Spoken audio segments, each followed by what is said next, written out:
Hello, hello, and welcome back to Soulstar Radio. I'm Jacquelene Close-Moore, your host, calling you in from Southwest Victoria just for fun. I'm not outside because it's cold, but the dewdrops are shining like diamonds. And I'm joined today by a very special guest who is bringing out a wonderful magical oracle deck. I am Manifestor, magical oracle cards. I believe I've got it right, but let's just see. We've got Linda Roberts in Launceston, Tasmania. How are you going there, Linda? I'm going great, Jacqueline. Thank you for having me here. Yes, it's cold in Launceston too, but it's a beautiful sunny day. And I was so excited about my new cards. So I am a manifestor, magical oracle cards, and gee, they have got some magic in them. Beautiful. So what sort of took you on the journey of manifestation, and is it creative visualization and manifestation you're working with, or how would you put that? Oh, it's been a long road for me to discover. I've always been able to manifest for other people. Always, you know, I'd go in and out of jobs and I'd get the businesses up and running, and then I'd move to the next one, and even partners and everybody else, and I was just constantly manifesting for them. And then one day I realised I could manifest for me.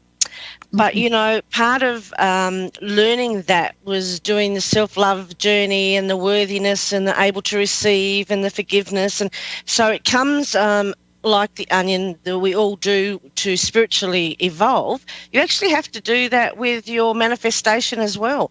So it's a lot of things and a lot of work, but I've put, and I'm a really good manifester. I can manifest anything.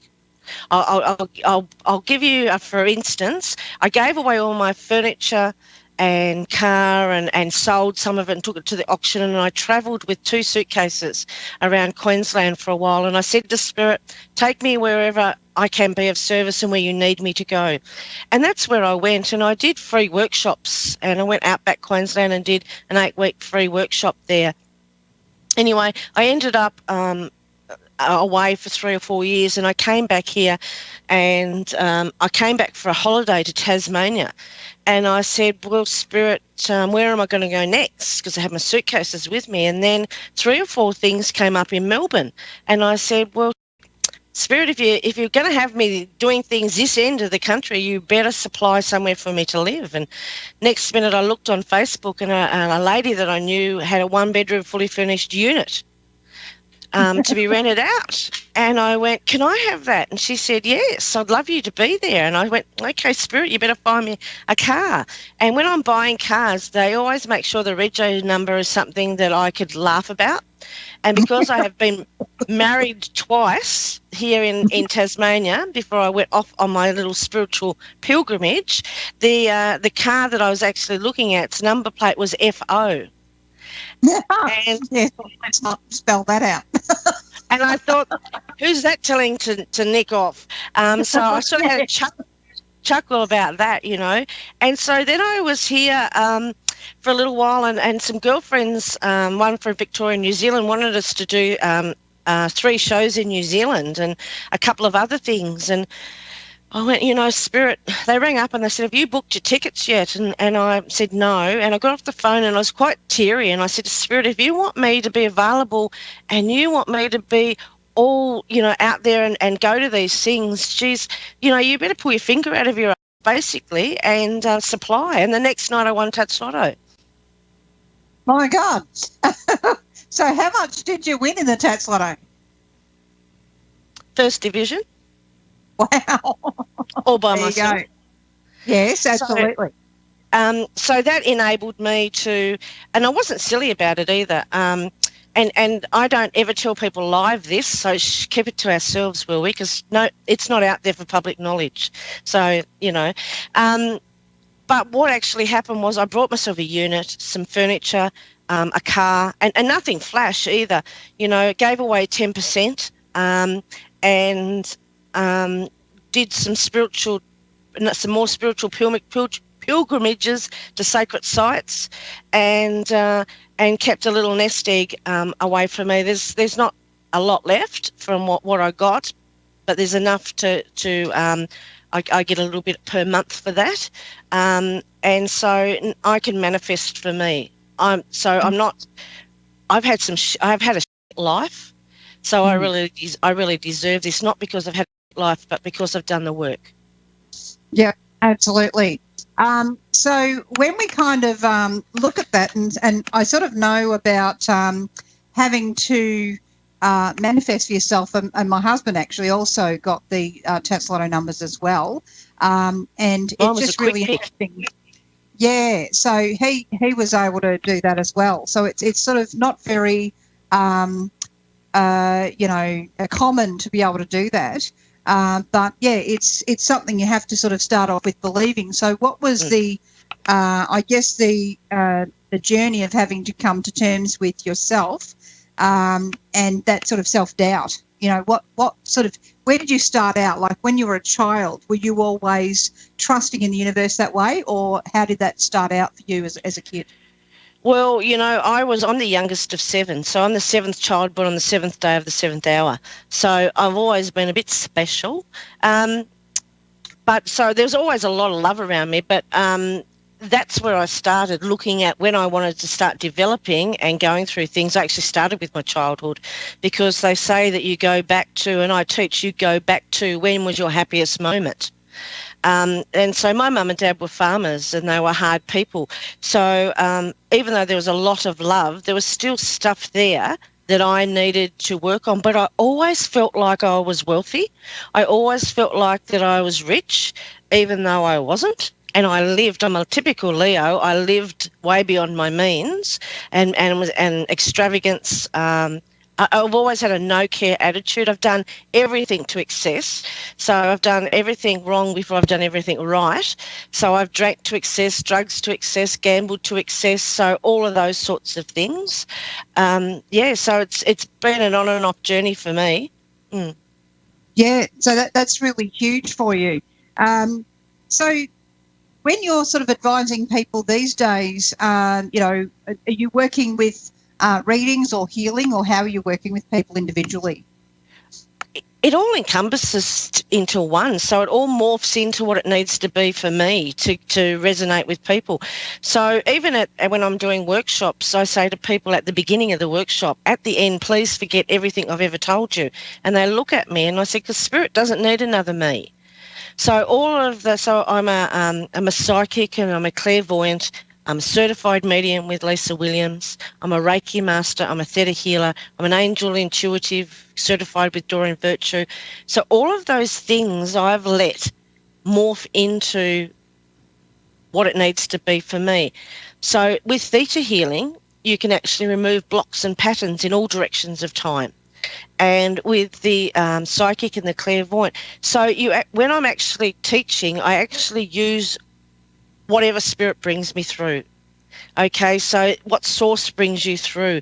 So regardless of what ladder it comes from, I think that it's all just gelled together, and your direct channel, I'm a direct channel from source, so I can actually take a person to the crutch of the problem.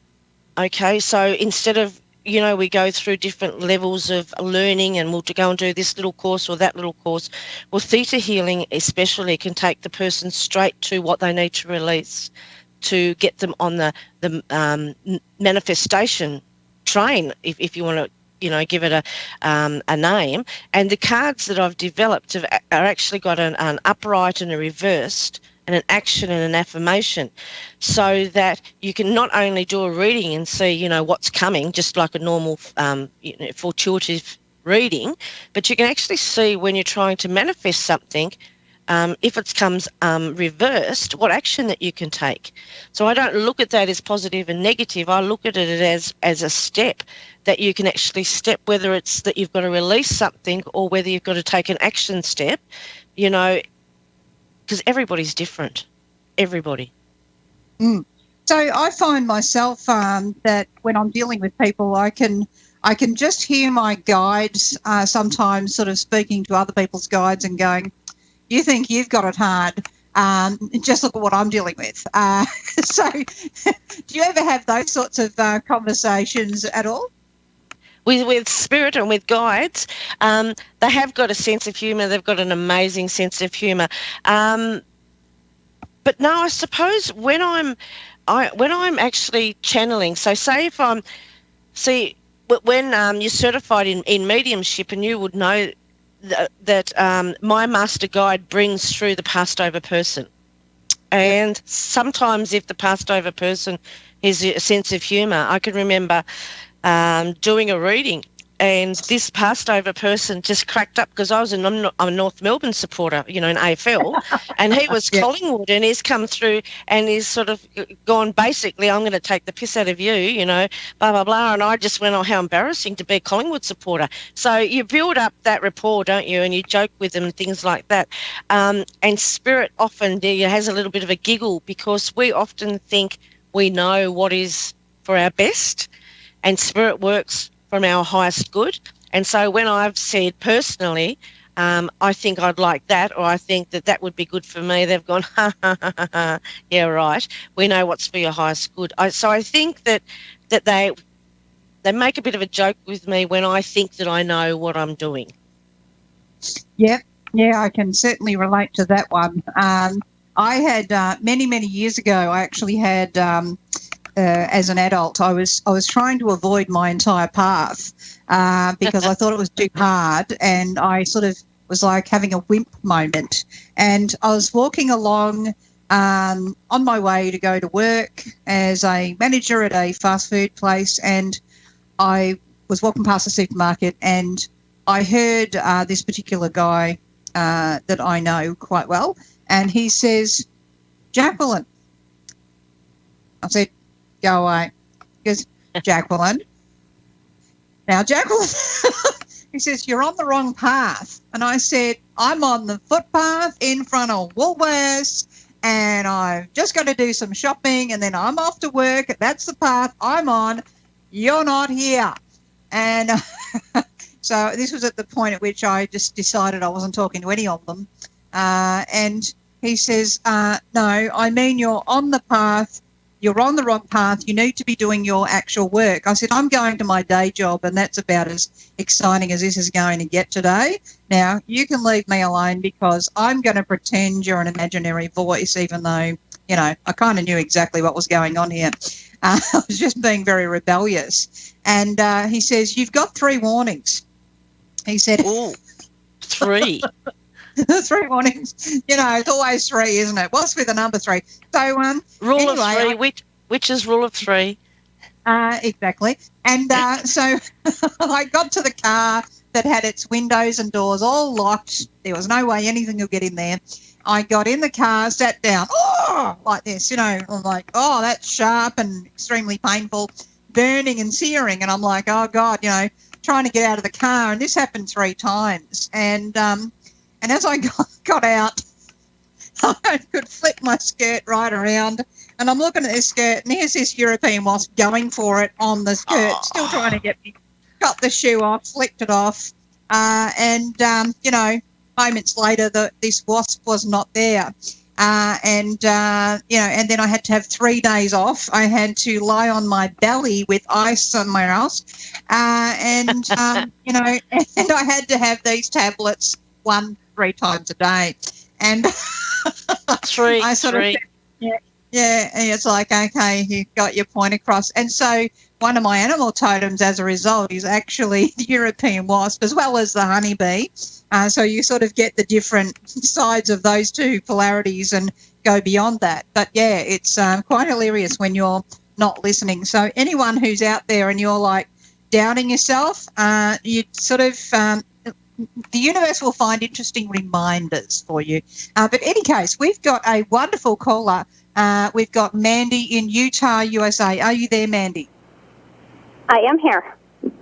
Hello and welcome to the show. We've got Linda Willow Roberts here on the line with you as well. And I'll let you connect there, Linda, with Mandy in Utah. Hello, Mandy. How are you? I'm good. How are you? I'm amazing. What's on your mind today? On my mind is about a past relationship. We were together for about 8 years, and then he decided to blindside me in March and end the relationship and kick me out and something didn't feel right. Something really didn't feel right. And even as of today, I have my own children. He's got his own daughter. His daughter calls me, and he calls and keeps communicating with my daughter. And my son. And I haven't heard from him. So in my mind, I'm thinking that there's a possibility that he's just really not over this.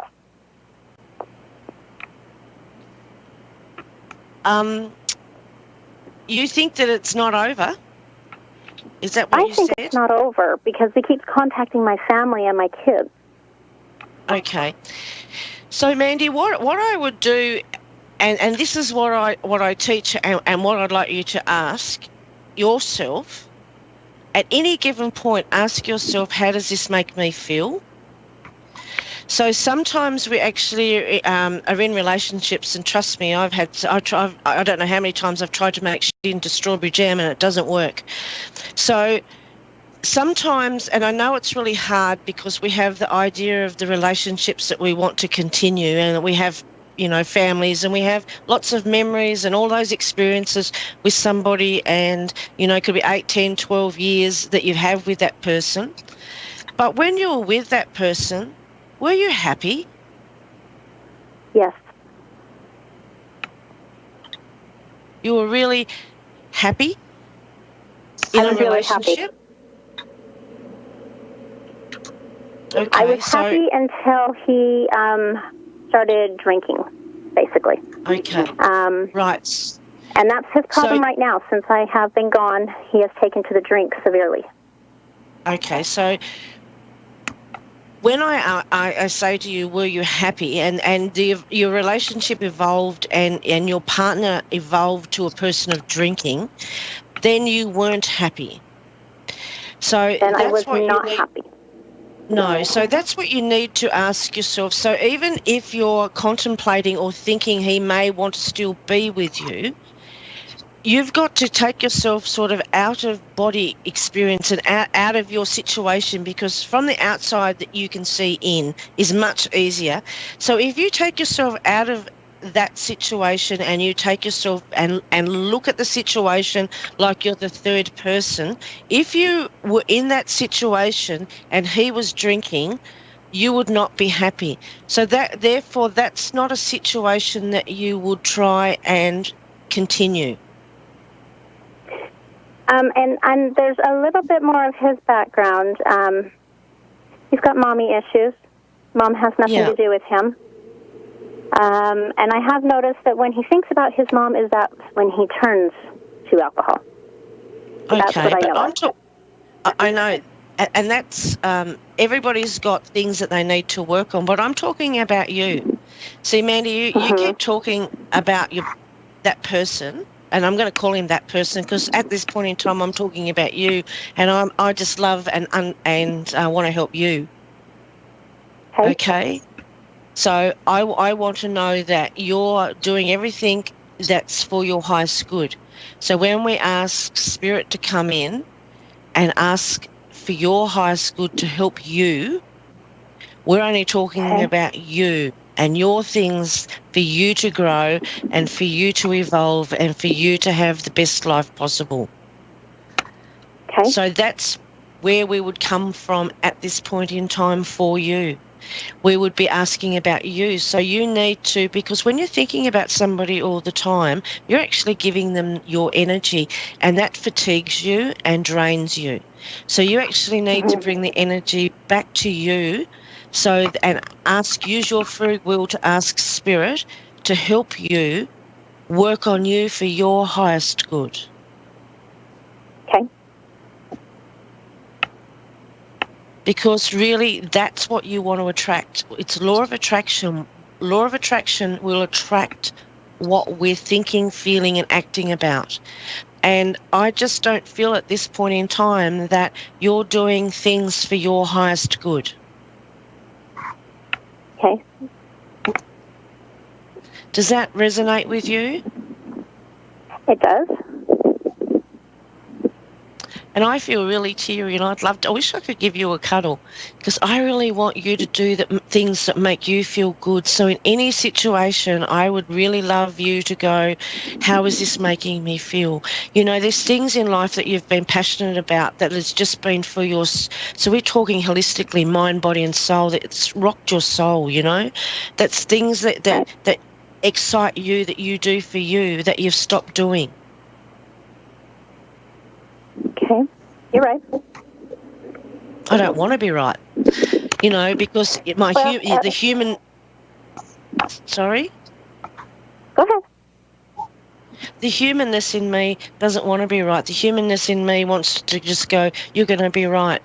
But the spiritual Willow part of me, the one that just gets messages and channels from spirit and just blurts out, wants you to do and have the things that are for your highest good. And sometimes that's not the particular person, place. It's things that light your eyes up, gives you energy. So I really would love you to start thinking about you and start thinking about what things that make you feel good. Not about anybody else, just you. Okay. So if I said to you, what is a hobby that you used to do that you absolutely loved, would there be a possibility that you could do something again? It's not really anything that I really haven't stopped a whole lot. I mean, I still do my things. I do my golfing. I do go fishing. We're going to be going camping here in a few days. So, I mean, I've continued doing my things. But, yes, in the back of my mind, when there's nothing going on at that given time or before bed, yes, he is in my thoughts.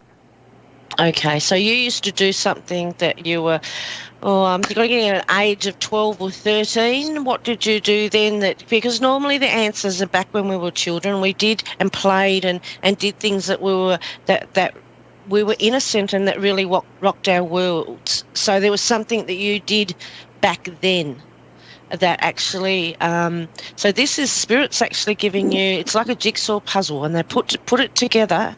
And what's the hobby that you did back then?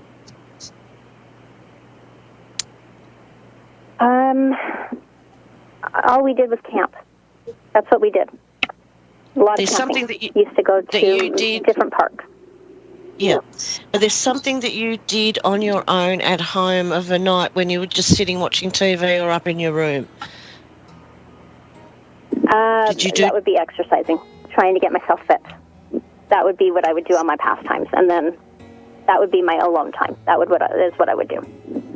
So do you do that now? I'm not like 100% perfect at it, but I do it. I've made it an almost daily thing. Yeah. So I mean, getting in the myself times. healthy. Yeah. So did you draw and doodle and stuff like that when you were just sitting watching TV or up in your room? No, never did that. I'm not artistic. I know I'm not artistic, so I never put forth the effort. So was it writing? Yeah, I really didn't. It was a different lifestyle when I was growing up. I grew up with a drug dealer. So it was more so take care of my brothers, and when they were in bed, entertain myself, watch TV, and exercise, get fit. That's how it was. Yeah. Yeah. Tough childhood then. So did you used to write, though? Did you journal how you felt? No. That My might dad be would something sneak around the house and find things, so it was best to keep secrets inside the mind and not outside. Okay. So that might be something that's good for you at this point in time, is to do some journaling. But, talking to you and you saying what your childhood was like, that sort of makes me feel like that you're,